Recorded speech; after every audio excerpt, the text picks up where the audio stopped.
You know, if you're a tourist in Paris, there are plenty of things that are hidden you probably won't come across. The Jardin des Plantes in the Fifth, with the world's coolest natural history museum. Des Lorrains, the old cookware store that has a portrait of Julia Child on the wall. Des Rolles, which has a taxidermy display, which is incredible, on the second floor.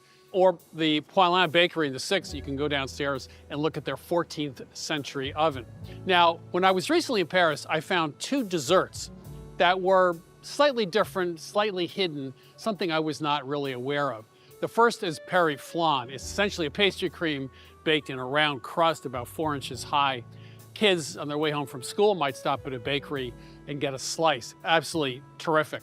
And then the second recipe, oddly enough, is baba au rhum. Now, I don't like this dessert. It's too much booze, it's too heavy. So I was at a restaurant called Le Baratin, the 20th. They brought what looks like a muffin split in half, the baba, and they gave me a bottle of rum and a big bowl of whipped cream. It was really terrific. So let's go into the kitchen here at Milk Street and figure out how to make two hidden Parisian desserts. One is Paris flan and the other is baba au rhum. Funding for this series was provided by the following. Moe's salmon comes ready to cook, ready to grill, ready to season, or pre-seasoned, and ready to eat. And an assortment of flavors for an assortment of people. Moe's salmon. We pass down traditions here. We create and connect. We enjoy special moments, some simple, some grand. The heart of your home is the kitchen. The heart of your kitchen is the galley. On this trip to Paris, I set out to meet pastry chefs who are breathing new life into old classics. One of them was Sébastien Bras. His father invented a dish called coulon au chocolat, or the original molten chocolate cake. Now, it's a dessert that is definitely for high-end pastry chefs, but it's really mesmerizing to watch. Donc ce chocolat coulant a été imaginé à la fin des années 70, au début des années 80, au cours d'une sortie de ski en famille. Au retour de cette sortie de ski, toute la famille était frigorifiée. Il avait fait une journée avec un temps exécrable. Donc quand on est rentré à la maison, on avait tous très froid. Ma mère, Ginette, à l'époque, avait voulu nous réconforter en nous faisant un bon chocolat chaud, bien épais, avec une pointe de sel dedans pour exhauster les arômes. Et ce moment familial où tout le monde était heureux, réjoui de se réchauffer autour de ce chocolat chaud, c'est cet instant en famille qui a donné l'idée et l'envie à mon père de recréer un dessert qui soit inspiré de ce moment-là. Première étape est la confection de la ganache et la fabrication des noyaux, que l'on met ensuite au surgélateur. Donc ça, c'est la première étape importante. Donc évidemment, ça a pris un certain nombre d'années pour arriver à créer ce concept technique, pour adapter l'épaisseur du biscuit, pour adapter la fluidité de la ganache et recréer cet instant assez magique passé en famille. 12 heures après, environ 6 à 12 heures plus tard, lorsque les noyaux sont bien surgelés, on va préparer notre pâte à biscuits. Les épaisseurs de chocolat de biscuits sont parfaitement réglées. Et donc ce coulant, comme c'est devenu un classique du restaurant, on le sert aussi ici à Paris. Celui qu'on a fait aujourd'hui, c'est la version originale.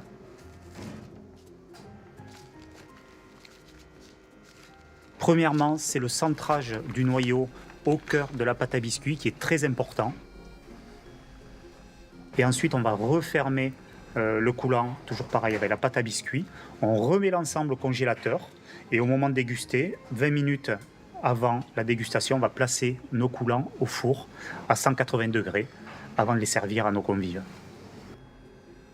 Je crois qu'on a dû créer depuis de nombreuses années pas loin de 120, 130 variétés de coulants différentes. Il y a quelques années, j'avais voulu l'arrêter pour passer à autre chose et faire des choses différentes, mais la plupart des clients nous le demandaient, donc j'étais obligé de le remettre à la carte.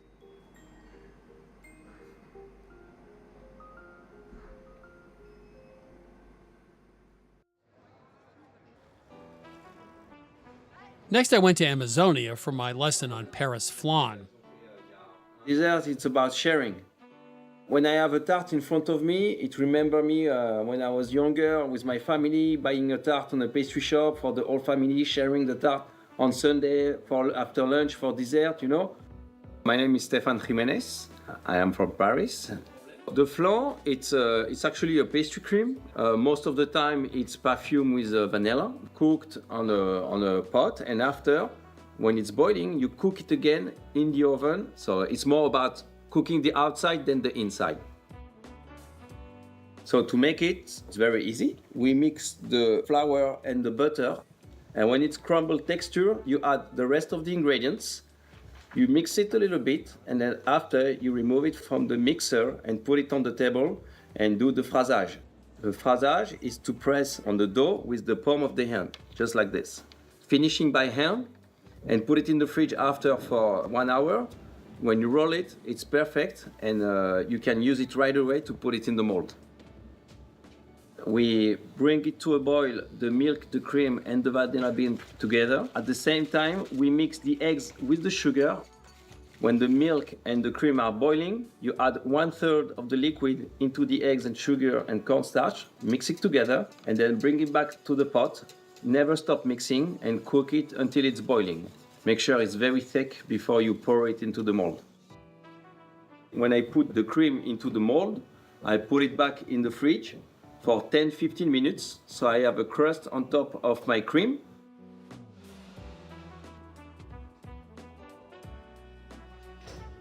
And voila, the flan is ready.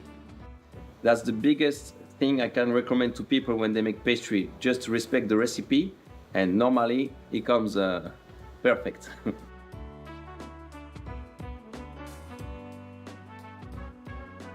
You know, once in a while, I've been accused of making fun of French cooking. That being said, I was in Paris recently and had phenomenal food. And I met a guy, Stéphane Jimenez. He introduced me to a classic recipe. You think pastry cream, you think heavy, right? Well, it's actually really light. And I don't say that like smiling because it's a joke. It really is light. It's absolutely phenomenally delicious. I think it's my #1 dessert of all time. But it starts with a pastry crust that's a little bit on the lean side. Now, if you have 2 cups of flour, normally with an American pie pastry, you might use, 14 to 16 tablespoons of butter. But we're gonna use 8. And first we're gonna start with just a tablespoon of sugar and some salt. The next thing we're gonna do, and I've said this over 40 years of doing this, is we're not gonna cut the butter in until it has pea-sized pieces. By the way, I just found out who the person was who came up with that ridiculous concept. It's the Boston Cooking School cookbook. This is the 1941 edition. And Fanny Farmer, she says, until shortening is evenly mixed in bits no larger than peas. So I get to blame Fanny Farmer. But the French cut their fat into the flour. They do that because it coats the flour, there's less gluten production, and it's much easier to roll out and you get a more tender pastry. It's not as flaky, but it's more tender. So we're gonna cut this in until it looks like coarse sand and it turns a slightly yellowish color. I do not want to see pea-sized pieces of butter in here.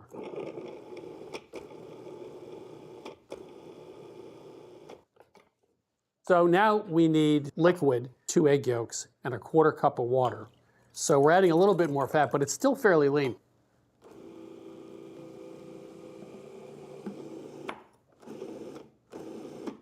Okay, so I'm gonna put it on a piece of plastic. Now, at Amazonia, they did a phrasage, actually, which is a classic French method.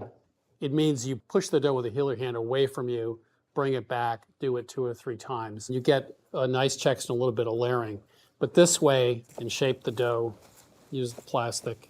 If you're not good at working with dough, I definitely would do this the day before. Let this sit in the fridge overnight. If you are pretty good at working with dough, just give it an hour or 2 in the fridge, and then we'll come back and we'll start to roll it out. So while I was in the kitchen at Amazonia with Stéphane, they use pastry rings very often in Paris, okay? There's no bottom. And when he fitted the dough, it's sitting on a double mesh, which means when you put it into the oven, all that heat can go up into the bottom. This was really a great technique, and you can find this if you want, but obviously most people do not have that. So we decided to use a springform pan, and this actually works as well. You will get a thoroughly cooked bottom. So here we have the dough. You want to take this out at least 10 minutes before you roll it out. I'm gonna beat it up a little first. What I like to do when I'm dealing with a circle is I want to start with my left hand here and then bring this around a 1/4 turn, okay? And then turn the dough 1/4 turn, like that. So you get out to about 10 inches. So you can start from the center, find places where you need to expand it. You always want to leave a little extra room. So if this recipe says a 13-inch round, I'd probably go to 14, just so you have a little extra. So what does that look like? Well, let's take a look. That's looking pretty good. And this is a nice lean dough, as I said, which means it's easier to work with. The more fat, the stickier things are. So, okay, put that down in. So now we're going to gently press it to the side. You want to press down into the corners. Take your time. It looks a little messy at first. Don't panic. It'll be okay. So now we just want 2 inches. So we're just going to make little marks, or you can do it by eye if you like. Okay. So now we have those little marks. We can cut the dough. So now we're going to deal with the issue of pre-baking. We're not going to pre-bake this. The way to avoid pre-baking, unless you have that special equipment, is you need to freeze something like this. So you can put it in the freezer for 30 minutes, or you can refrigerate it, then put it in the freezer. But it needs at least 30 minutes in the freezer. But that freezing is going to reduce the amount of contraction when it bakes to give it time to set up. Let me give you a simple formula you can remember so you can make pastry cream anytime you want, if you want to. It's 3 cups of dairy, let's say 2 cups of milk, 1 cup of heavy cream, a half cup of sugar, a 1/4 cup of cornstarch, and 3 eggs. We're going to double that. So we're going to use a full 4 cups, quart of milk, and we're going to use 2 cups of heavy cream.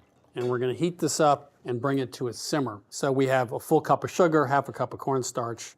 This is vanilla paste. Now, this recipe uses vanilla extract at the end. You always want to add vanilla extract at the end with a liquid like a custard. But we like to use either a powder or a paste. They're nice, strong flavor. You're going to use a tablespoon of either or. Here, we're going to put this in at the beginning, and then we're going to reserve the tablespoon of vanilla extract to the end. If you don't have powder or the paste, that's fine. Just double the extract to 2 tablespoons and put it in at the end. We're also going to add the 3 whole eggs and the 2 yolks to this mixture. Now, if we were just going to put this directly into 6 cups of really hot liquid, you'd have a chance of maybe cooking the eggs, which you don't want to do. We're going to add about 1/3 of it slowly to the egg, sugar, cornstarch mixer and whisk it in to temper it. This also helps to dissolve the sugar in the cornstarch.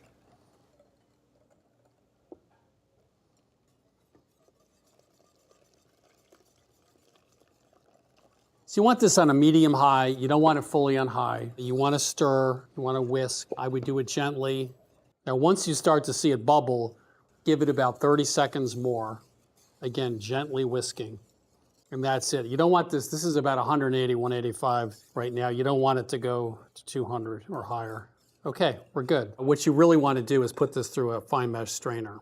Now here's a little trick a pastry chef taught me, which is to use a ladle, because obviously the bottom of the ladle is curved just like the inside of this mesh. And it does a great job pressing something through a mesh. And we're going to add that vanilla extract. So here is the frozen crust. By the way, if you're not getting excited at home watching this, there's something wrong with you. You should be really excited about this. Maybe I just liked custards as a kid or something, I don't know. And I'm just going to take an offset spatula and smooth it out. So you'll notice that there is a little bit of room between the filling and the top, which is what you want, because it will rise a little.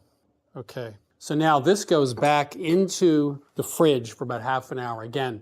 So the surface starts to develop a little bit of skin. So when we bake this off, it's not going to souffle up and rise. There is a little skin on the top here, which is going to prevent the pastry cream from puffing way up over the pie pastry on the side. So we get asked this question all the time. Does it matter that as the baking time change, if you have a dark pan versus a light pan? So if you have a dark springform pan, we would bake this for 10 minutes at 400 degrees. If you have a light colored pan like this one, we're going to bake it 20 minutes at 400 degrees. Then, since we have a light pan, we'll finish it off at 350 for about 35 minutes or so. If we'd had a darker pan, we'd let that go 40, 45. So it does matter, and we have different baking instructions based on the pan. So I just have to ask, are you excited? Because I'm excited. That comes off nicely. Here's a trick Stefan taught me, which I thought was really interesting. Like, how do you cut when you have a crust and then you also have something delicate? Well, he takes a serrated knife, cuts across like that. So you get the crust started. So we're gonna cut down and just through the skin a little bit, like that. And then go to our backup.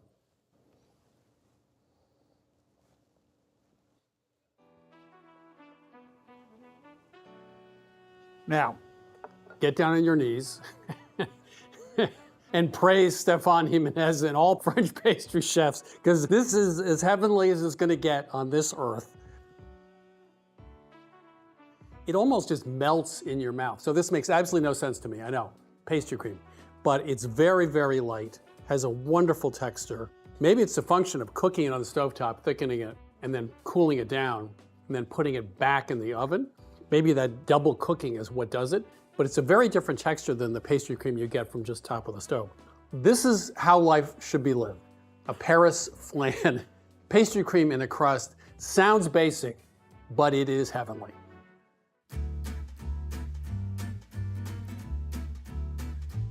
Babas au rum are small individual brioche-like cakes that are often heavily soaked in a really boozy rum syrup.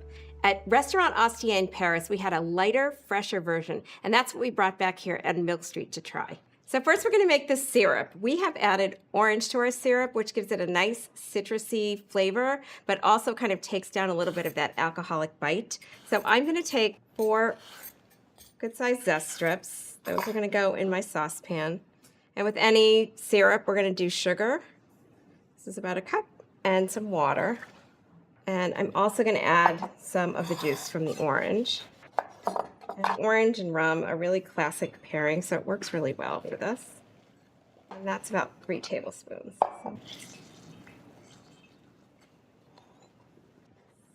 we're gonna cook this until the sugar dissolves, and we've reduced it down to about 1 cup. So now that the sugar is dissolved and this is reduced down, I'm gonna take out our orange peel and chop that up and set it aside. So this is kind of candied now because it has the sugar syrup on it. I'm gonna chop it in small pieces because it's going into the dough and we want it to really distribute nicely. So put that aside. And then I'm gonna stir in my rum. So we're just gonna let this cool down and set it aside. So now we're gonna make our little individual cakes. This dough is very similar to a brioche, and you might be a little intimidated by that, but it's very easy to make at home. So I'm gonna show you how to do that. So I've got some eggs and egg yolks here. I'm gonna add some water. I'm gonna whisk this together. Okay, and set that aside. In here I've got our flour, some sugar, yeast, and salt. So I'm just gonna mix this to combine that. And I'm going to slowly add our eggs.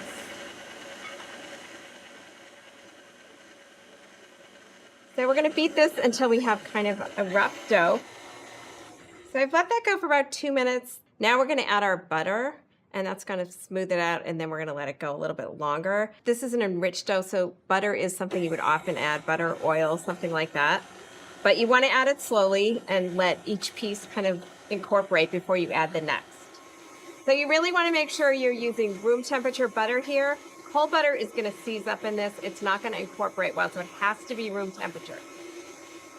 Now that all of our butter is incorporated, we're going to let this go for about 7 to 9 minutes because we really want to build some of that gluten because these are really delicate cakes, but you want to make sure there's enough gluten to hold them when they're baked.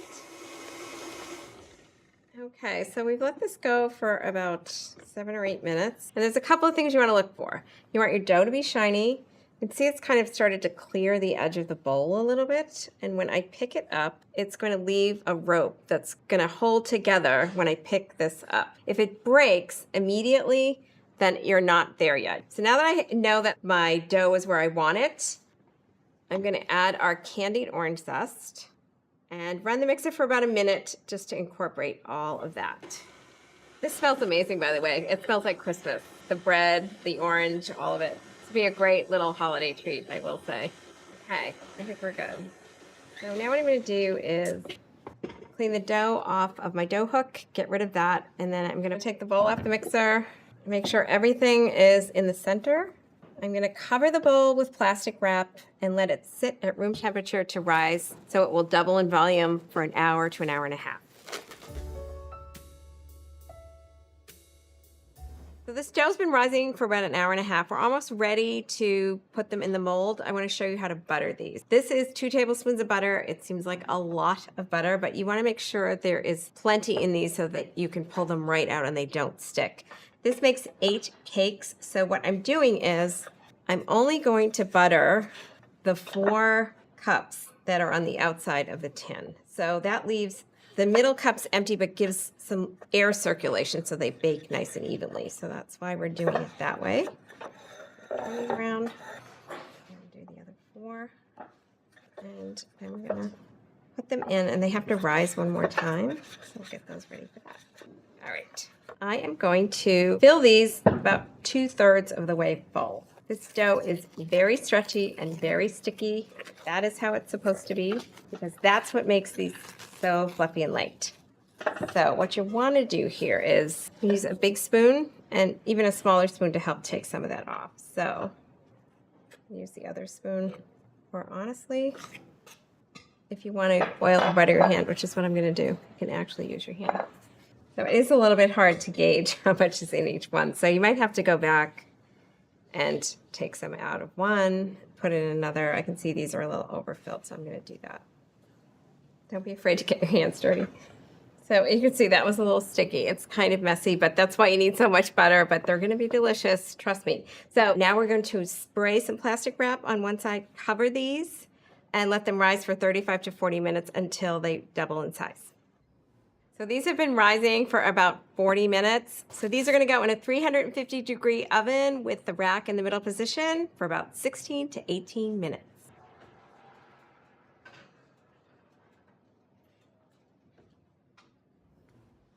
All right, these are ready. I wish you could smell these. It smells like a bakery in here. This never gets old. Look at how beautiful this is. It's so pretty. So we're going to let these cool for about 5 minutes, and then I'm going to take them out because I want to brush them with some of our syrup. Okay, so these have cooled for about 5 minutes. I'm going to put them on our rack. And then this is the thing that really kind of makes them look, I don't know if I want to say professional, but something you might get at a bakery is when you brush this syrup on them, they get so shiny and beautiful.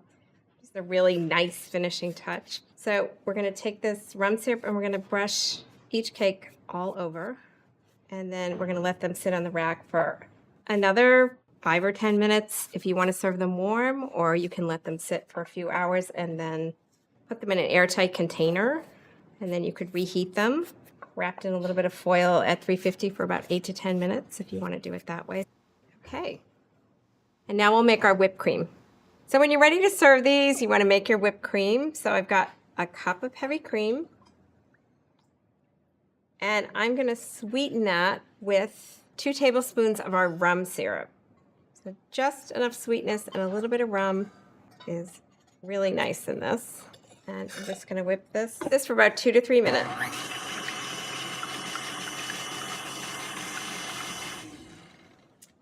Okay, so that looks about right. You want your cream to be as soft and billowy as your little cakes. You can serve these warm or at room temperature. I kind of like them warm. And then I'm going to take about a tablespoon of our syrup and drizzle it on each side. So that's going to soak in really nicely, but it's not going to be really soggy. We're going to add a little bit of our whipped cream.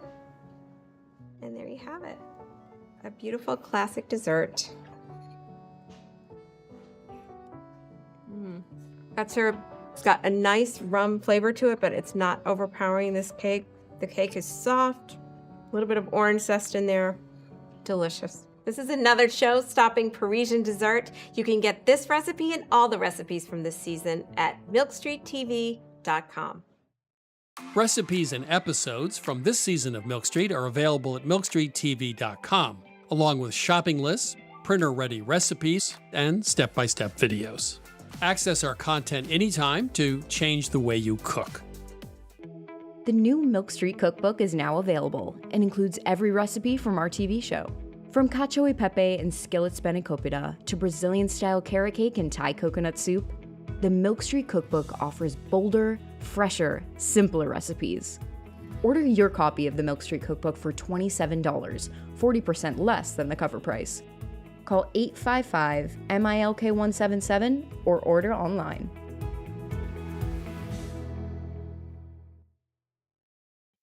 Funding for this series was provided by the following. Moe salmon comes ready to cook, ready to grill, ready to season, or pre-seasoned, and ready to eat. And an assortment of flavors for an assortment of people. Moe salmon. We pass down traditions here. We create and connect. We enjoy special moments, some simple, some grand. The heart of your home is the kitchen. The heart of your kitchen is the galley.